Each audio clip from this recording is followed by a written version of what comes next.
राजस्थान की सीमा से लगा एक छोटा सा गांव था, भैरवपुर।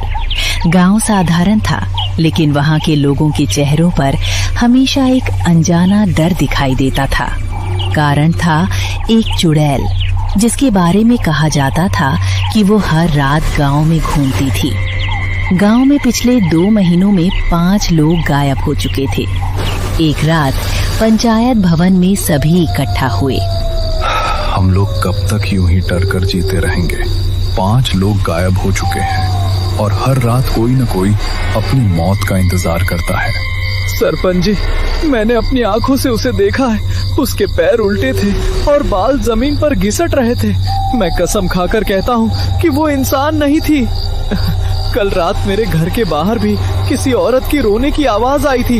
अगर मैं दरवाजा खोल देता तो शायद आज यहाँ बैठा होता। उसी समय पुजारी हरिदास गहरी सोच में डूबे हुए थे।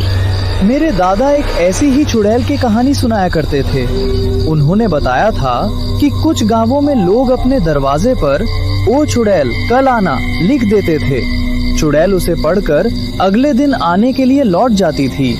कमरे में अचानक सन्नाटा छा गया। अगर सच में ऐसा होता है तो हमें आज ही पूरे गांव में लिखवा देना चाहिए। गणपत को भी ये उपाय पसंद आया। उसी रात गांव के हर घर के दरवाजे पर बड़े बड़े अक्षरों में लिखा गया, "ओ चुड़ैल कल आना"। गांव वालों को पहली बार लगा कि शायद अब वे सुरक्षित हैं, लेकिन उन्हें नहीं पता था कि असली भय अभी शुरू होना बाकी था। अगली रात पूरे गांव में अजीब शांति थी। तभी उसके घर के बाहर किसी के कदमों की आवाज आई। कोई दरवाजे के पास आकर खड़ा हो गया। रामलाल का गला सूख गया। फिर बाहर से एक औरत की भयानक आवाज सुनाई दी, "रामलाल, दरवाजा खोलो"। रामलाल के शरीर में सिहरन दौड़ गई। फिर अचानक आवाज बंद हो गई। कुछ देर बाद बाहर से धीमी हंसी सुनाई दी और फिर कदमों की आवाज दूर जाने लगी। सुबह पूरा गांव खुश था। किसी के घर से कोई गायब नहीं हुआ था। लोगों को लगा उनकी तरकीब काम कर गई। लेकिन चौथी रात कुछ ऐसा हुआ जिसने पूरे गांव को हिला दिया। मोहन अपने घर में सो रहा था। उसे लगा कोई उसके घर के बाहर खड़ा है। उसने खिड़की से झांक कर देखा और उसके शरीर का खून जम गया। एक लंबी औरत उसके दरवाजे के सामने खड़ी थी, सफेद साड़ी और लाल आंखें। वो दरवाजे पर लिखे शब्द पढ़ रही थी, "ओ चुड़ैल कल आना"। फिर वो मुस्कुराई। चुड़ैल ने अपनी लंबी उंगली निकाली और दरवाजे पर कुछ लिख दिया। फिर धीरे धीरे अंधेरे में गायब हो गई। सुबह जब मोहन बाहर निकला तो उसके पैरों तले जमीन खिसक गई। दरवाजे पर लिखा था, "ठीक है, कल आऊंगी"। पूरे गांव में दहशत फैल गई। लोगों को समझ आ गया कि चुड़ैल पढ़ सकती है और उससे भी बड़ी बात, वो उनकी चाल समझ चुकी थी। आधी रात के समय अचानक गांव के बीचों बीच एक औरत की चीख गूंजी। आवाज इतनी भयानक थी कि पूरे गांव की नींद उड़ गई। सुबह लोग दौड़कर पहुंचे। वो भीखा लोहार का घर था। दरवाजे पर लिखा था, "मैं आ गई थी"। अब गांव वालों को समझ आ गया था कि चुड़ैल खेल खेल रही है और ये खेल बेहद खतरनाक था। एक रात गणपत, हरिदास, रामलाल और मोहन मंदिर में इकट्ठा हुए। अगर हमने जल्दी कुछ नहीं किया तो पूरा गांव खत्म हो जाएगा।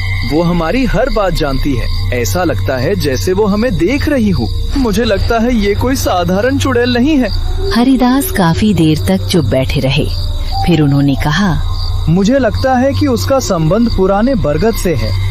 गांव के बाहर एक विशाल बरगद का पेड़ था।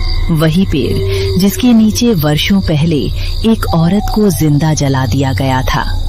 लोगों का मानना था कि वो औरत डायन थी।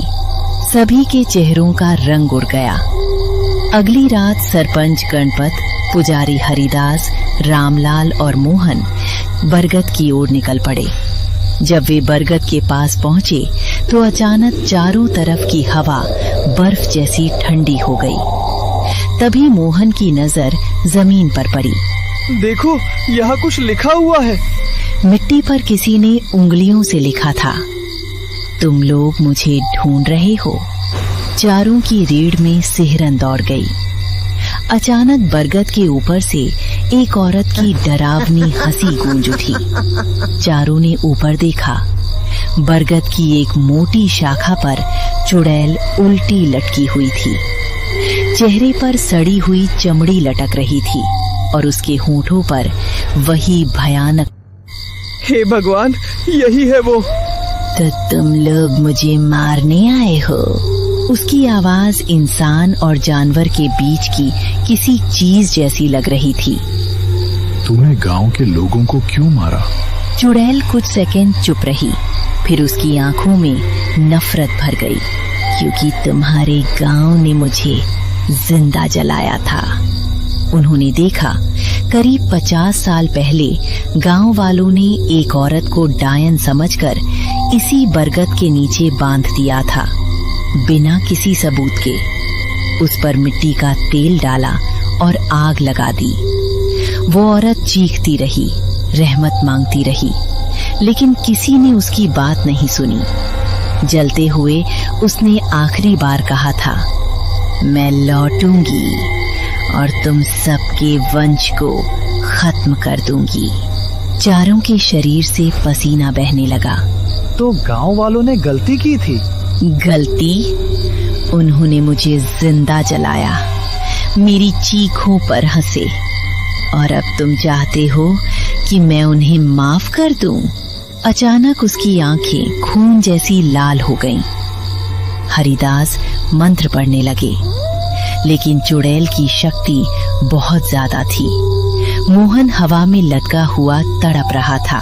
बचाओ, बचाओ, मुझे नीचे उतारो, बचाओ। आज एक और शिकार मिलेगा। तभी हरिदास को अचानक अपने दादा की एक पुरानी बात याद आई। उनके दादा कहते थे, जिस आत्मा का बदला अधूरा हो, उसकी शक्ति उसके मृत्यु स्थल से जुड़ी होती है। हरिदास की नजर बरगद के तने पर गई और उन्होंने कुछ अजीब देखा। तने के बीचों बीच एक काला निशान बना हुआ था, बिल्कुल उसी जगह जहां कभी उस औरत को बांधा गया था। गणपत, वही उसकी कमजोरी है। कौन सी? तने पर बना निशान, उसकी आत्मा उसी से बंधी हुई है।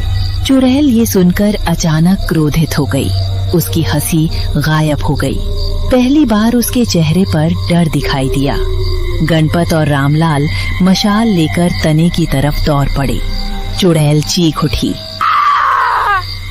बरगद की जटाएं उनकी ओर बढ़ीं, लेकिन इस बार गांव वाले पीछे नहीं हटे। रामलाल ने मशाल पूरी ताकत से तने के उस निशान पर दे मारी। अचानक पूरा बरगद कांप उठा।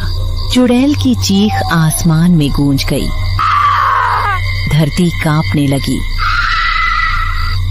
पेड़ की शाखाएं टूटने लगीं, लेकिन चुड़ैल अभी भी खत्म नहीं हुई थी। वो पहले से भी ज्यादा डरावनी बन चुकी थी। उसका शरीर धुएं में बदलने लगा। अगर मैं मरूंगी तो तुम सबको साथ लेकर जाऊंगी। अचानक पूरा बरगद काले धुएं से भर गया। चारों तरफ अंधेरा छा गया। किसी को कुछ दिखाई नहीं दे रहा था। तभी हरिदास ने अपनी थैली से गंगा जल की छोटी शीशी निकाली। ये वही गंगा जल था जिसे वो वर्षों से मंदिर में संभाल कर रखे हुए थे। यही आखिरी उपाय है। उन्होंने पूरी शक्ति से गंगा जल चुड़ैल की ओर फेंक दिया। जैसे ही गंगा जल उसके शरीर पर पड़ा, चुड़ैल की भयानक चीख निकली। उसका शरीर जलने लगा। धुएं के बीच उसका चेहरा विकृत होने लगा। नहीं, नहीं, ये नहीं हो सकता। लेकिन गंगा जल लगातार अपना असर दिखा रहा था। बरगद का काला निशान चमकने लगा। अचानक चुड़ैल के शरीर में दरारें पड़ने लगीं। उसकी लाल आंखें बुझने लगीं और अगले ही पल पूरा बरगद बीच से फट गया। एक तेज प्रकाश निकला और चुड़ैल धुएं में बदलकर हमेशा के लिए गायब हो गई। कुछ सेकंड तक चारों तरफ सन्नाटा छाया रहा। फिर हवा सामान्य होने लगी, ठंड खत्म हो गई, सड़ांध गायब हो गई और वर्षों बाद उस जगह पर पहली बार शांति महसूस हुई। अगली सुबह गांव वालों ने देखा कि बरगद का विशाल पेड़ आधा टूट चुका था और सबसे अजीब बात, सभी घरों के दरवाजों पर लिखे शब्द गायब हो चुके थे। लेकिन जाते जाते चुड़ैल एक आखिरी निशानी छोड़ गई थी। बरगद के टूटे हुए तने पर जले हुए अक्षरों में एक वाक्य लिखा हुआ था, धोखा तुमने दिया था, बदला मैंने लिया। उसके नीचे एक लंबी खरोंच बनी हुई थी, जिसे देखकर आज भी गांव वाले कांप उठते हैं। गांव के बुजुर्ग आज भी एक चेतावनी देते हैं, कभी किसी बेगुनाह पर झूठा आरोप मत लगाना, क्योंकि अन्याय से पैदा हुआ श्राप कई पीढ़ियों तक पीछा करता है।